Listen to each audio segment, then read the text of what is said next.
As we know, schools in Scotland are now shut until at least February for all but vulnerable pupils and the kids of key workers.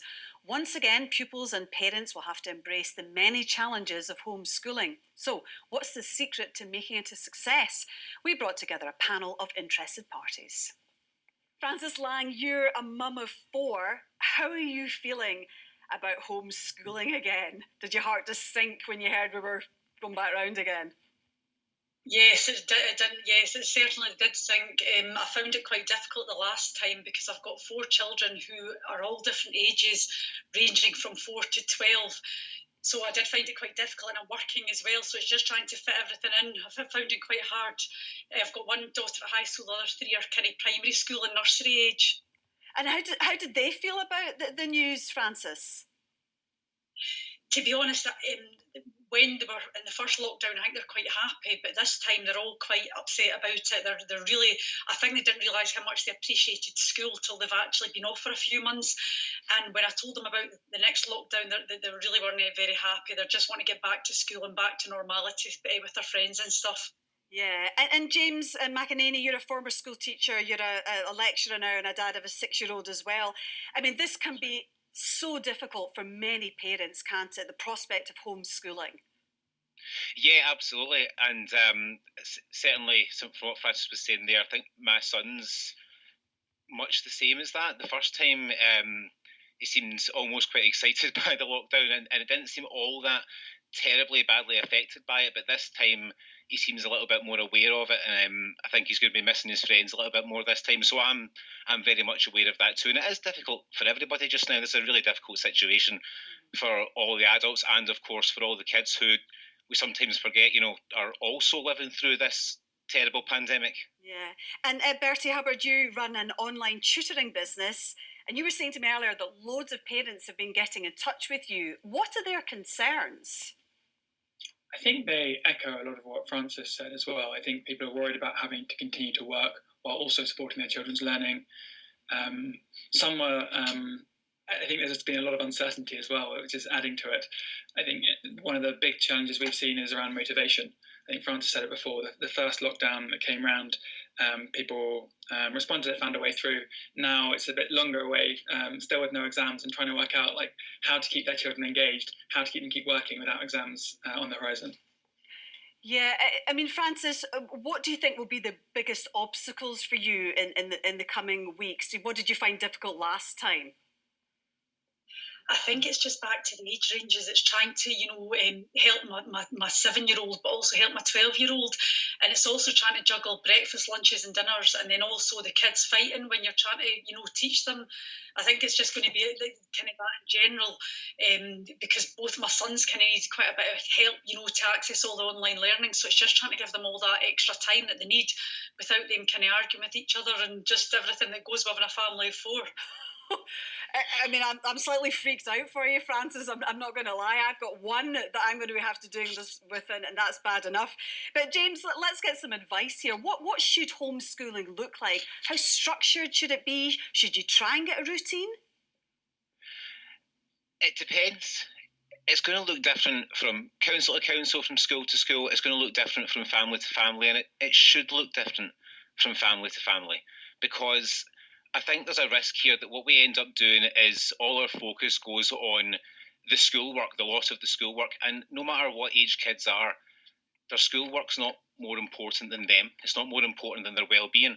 So while in some cases some people might find that trying to establish some sort of routine for their kids is helpful, I don't think any parent should beat themselves up over feeling that they can't recreate a classroom in their living room. I'm a teacher and I can't do that. No teacher I know is going to be attempting to create a classroom in their living room, and no teacher I know expects parents to be able to do that either.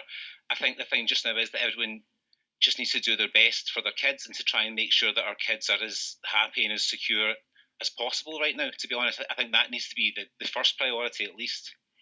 Bertie, I mean, Frances has explained there that the difficulty for her is that she has an older child and younger children. And of course, the needs of primary school kids and secondary school children are very different, aren't they? Yeah, Francis, you're dealing with a lot there. At MyTutor, most of our experiences with secondary school children, and there we found that a lot of parents are worried just about how to actually, like a lot of the stuff they're working on, the chemistry, the maths is very different to what they studied many years ago, and actually working out, knowing where to go.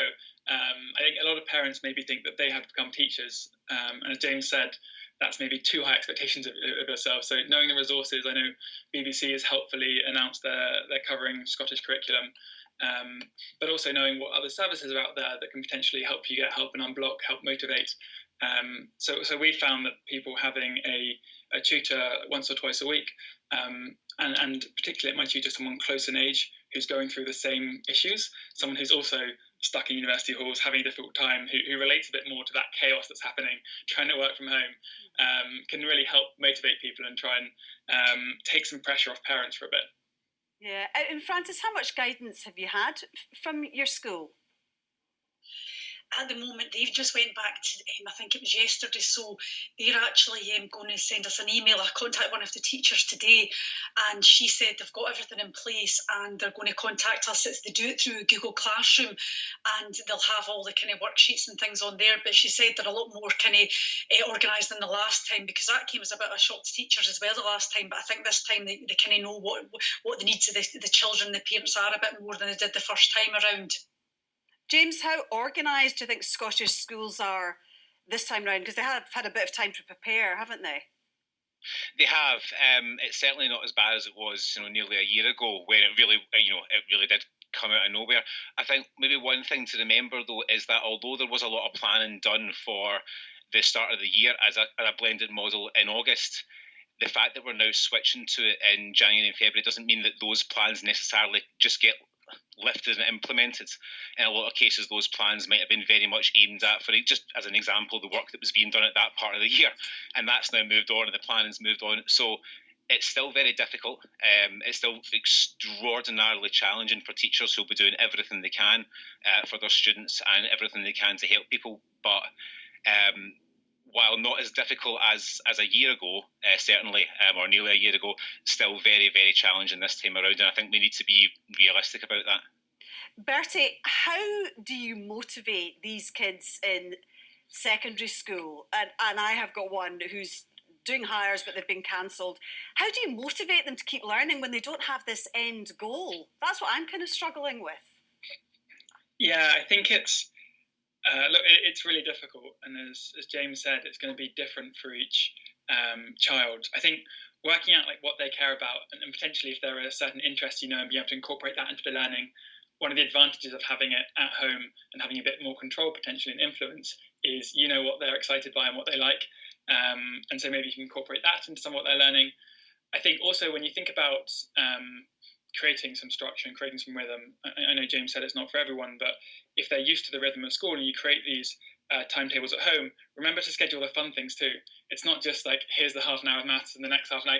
If you look at your day and all you can see is like the work and the commitments you have to do, it's a bit less motivating if you also have some, appreciate the options are limited, but conversation or something a bit more fun, or if you're regulating phone time, like have clear moments when it is allowed, and they can do things which aren't work consciously, and not feel guilty about it. That can maybe take some of the pressure off when they then have to have work sessions.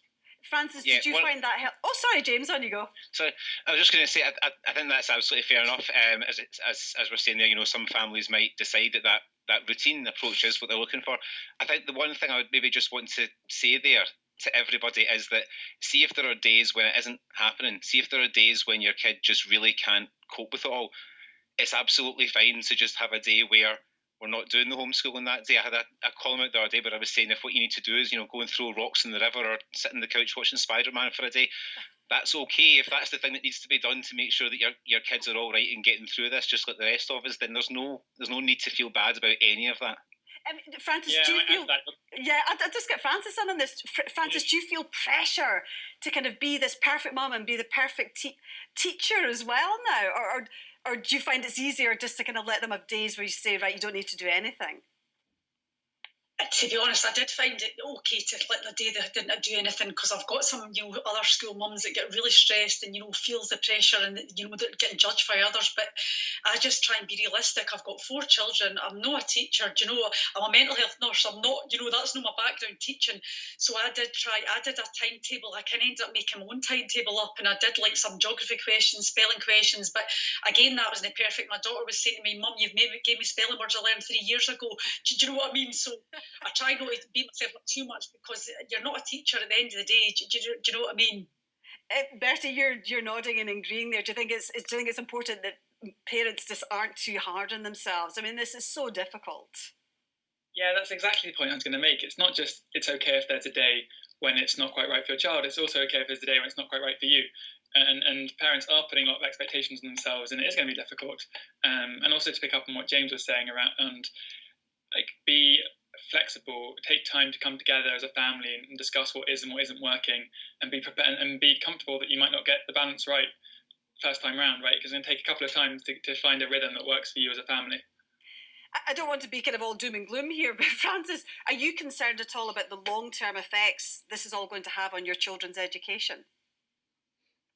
Yes, I am, to be honest, especially my daughter who's 12, because she missed out like in the last few months of primary 7, and this is her first year at high school. She's establishing friends and establishing, relationships with her teachers, and I do worry about, the learning they're going to miss out, and also kind of the impact on their mental health as well with being off school and not seeing their friends and stuff. My 4-year-old daughter, she actually asked me if the coronavirus is going to eat her nursery, and that's a 4-year-old, so you don't think it's affecting them, but obviously, it's going to have an impact on them all. So even at 4 years old, she's aware of what's going on and is concerned. Oh, the poor wee thing. James, realistically, when do you think we will see schools kind of getting back to normal? Or do you think we're going to see a kind of combination of online learning and maybe attending school for the next good few months? I was one of the people arguing last year that we should have started the year on a blended learning model, and the reason for that is that, as we've seen with a lot of other things like exam results, with then cancelling exams over and over again, that the important thing in education, and I'm sure elsewhere, is to always be looking, at least 6 months ahead. Mm-hmm. And my worry is that we've ended up in this situation where blended learning is made to look like this sort of like band-aid that we'll put on and rip off again a few weeks later. Mm-hmm. And if that's the case, it isn't really going to achieve a great deal. Okay. All right. Whereas if we kept it going a bit longer, it might work better. Sorry. Oh, that's fine. Listen, we're going to have to leave it there, but thank you all very much. And Frances, good luck. I'll be thinking of you. Yeah. Thank you. Thank you. And that's all from Scotland.